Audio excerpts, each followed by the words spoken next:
राधे राधे, जय श्री कृष्ण। वैदिक ज्योतिष विज्ञान की पाठशाला में आप सभी का स्वागत है और मैं हूं आपके साथ ज्योतिषाचार्य जया सिंह। आज मैं यहाँ पर कर्क संक्रांति यानी कि जब सूर्य कर्क राशि में प्रवेश करता है की कुंडली लेकर के उपस्थित हुई हूँ। इस कुंडली के माध्यम से हम ये समझेंगे कि आने वाले समय में कौन कौन सी घटनाएं घट सकती हैं। देखिए, मेदिनी ज्योतिष के अंतर्गत मकर संक्रांति, मेष संक्रांति, कर्क संक्रांति और तुला संक्रांति बहुत महत्वपूर्ण होते हैं। ये एक अहम रोल प्ले करते हैं कि आने वाले समय में क्या क्या घटनाएं हो सकती हैं। तो इसको हम सामाजिक दृष्टि से, राजनीतिक दृष्टि से, आर्थिक दृष्टि से और प्राकृतिक दृष्टि से, चारों दृष्टि से देखते हैं। तो आइए समझते हैं। देखिए, 16 अगस्त 2025 को शाम के समय में 17:33 पर यह घटना घट रही है, यानी कि कर्क राशि में सूर्य प्रवेश कर रहा है और यहाँ से वो दक्षिणायन हो जाता है।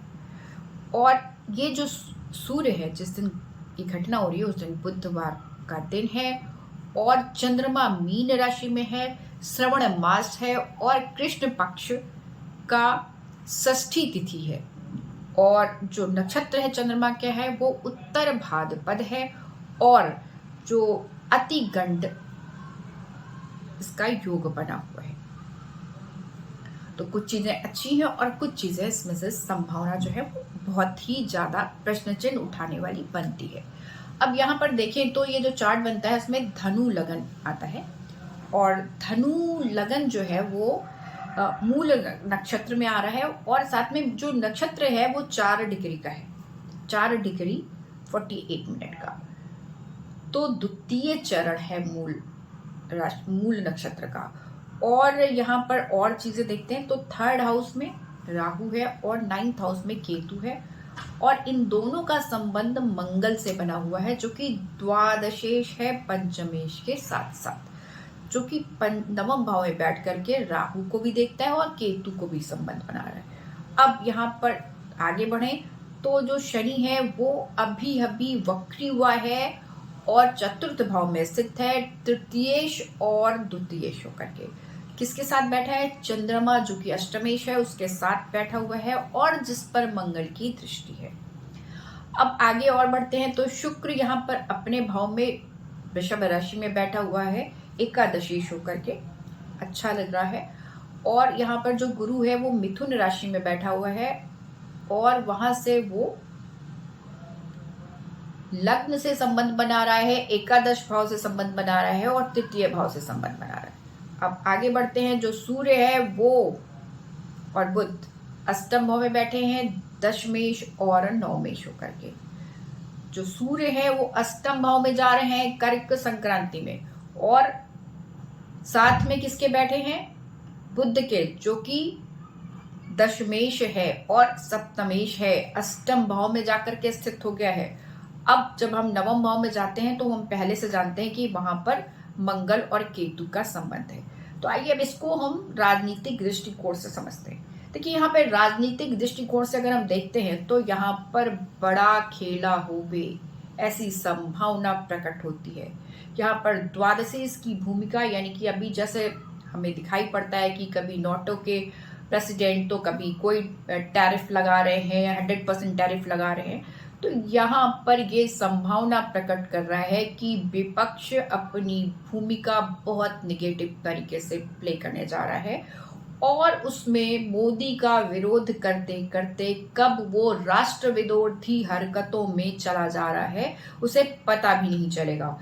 यहाँ पर सोशल मीडिया का भी बहुत बड़ा रोल प्ले होते हुए दिखाई देता है।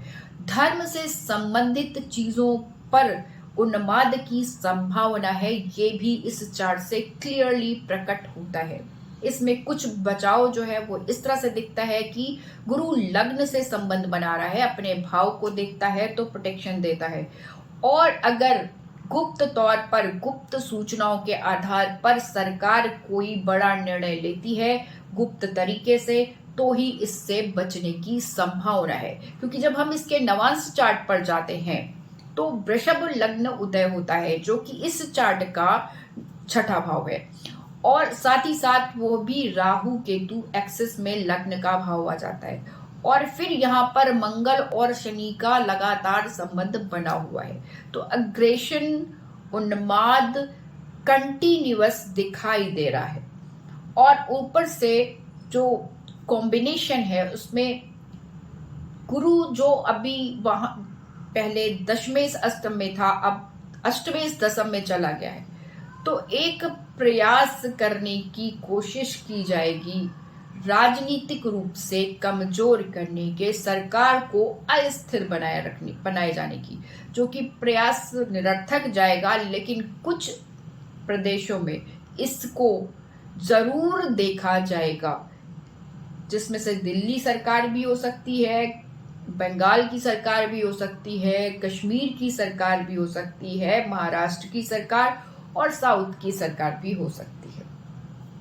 जहां पर संभावनाएं प्रकट होती हैं वो ये स्टेट्स हो सकते हैं। तो इनसे हमको सावधानी रखनी है, सतर्कता ही बचाव है ज्योतिष के अनुसार। और अगर अब हम आगे जाते हैं सामाजिक दृष्टिकोण से, तो स्त्रियों की स्थिति अभी भी कमजोर बनी हुई है। जब इतनी स्वतंत्रता दी जाने के बाद भी स्त्रियों की स्थिति में कमजोरी है, तो इसे स्त्रियों को ही समझना चाहिए कि कहाँ गड़बड़ी हो रही है। एक तरह से देखा जाए तो जो बॉलीवुड का रोल है वो बहुत निगेटिव हो रहा है, जो कि हमारे जो बच्चियां हैं, हमारी जो बेटियां हैं, हमारी जो बहनें हैं, वो इसके इन्फ्लुएंस में आकर के अपने चारित्रिक पतन की ओर बढ़ते हुए दिखाई देती हैं। आर्थिक दृष्टिकोण से अगर हम देखें इस चार्ट को, तो हमको ये समझना चाहिए कि ये जो समय है ये आर्थिक रूप से किसी भी कीमत पर रुकने वाला नहीं है। विदेश की कितनी भी रिस्ट्रिक्शन, कितने भी टैरिफ लगा दिए जाए ट्रम्प के द्वारा या नाटो के सदस्यों के द्वारा, हम यहाँ पर नहीं रुकने वाले हैं। हमारे जो कुछ मिशन है जो ऑटोमेटिकली आगे बढ़ते जाएंगे। प्राकृतिक दृष्टिकोण से मैंने पहले भी जब आद्रा प्रवेश किया था चार्ट, तो बताया था कि इस बार बारिश की बहुत ज्यादा संभावनाएं हैं, बाढ़ आएगी और हर जगह पे आएगी। तो केवल एक कोई स्टेट पे नहीं आएगी, हर स्टेट में कुछ ना कुछ कंडीशन निगेटिव जाएंगी, क्योंकि बारिश की ऐसी प्रबल संभावना मैंने अपने अभी तक जितने दिनों से ज्योतिष कर रही हूँ उसमें इतनी ज्यादा नहीं देखी थी। वो रेयरेस्ट कॉम्बिनेशन है। और यहाँ पर फिर ये जो सूर्य और बुध का अष्टम भाव में जाना और अष्टमेश का मीन राशि में ही रहना और चतुर्थ भाव में फिर इंडिकेट करता है कि बारिश अपना रौद्र रूप दिखाएगी। अब यहाँ पर कुछ चीजें हैं, जैसे साइंस की दृष्टिकोण से देखा जाए तो यहाँ पर पंचमेश बन जाते हैं मंगल, तो हम विदेशों के सहयोग से अच्छे कार्य करेंगे और उसमें हम आगे बढ़ते जाएंगे। आज के लिए इतना ही। राधे राधे, जय श्री कृष्ण।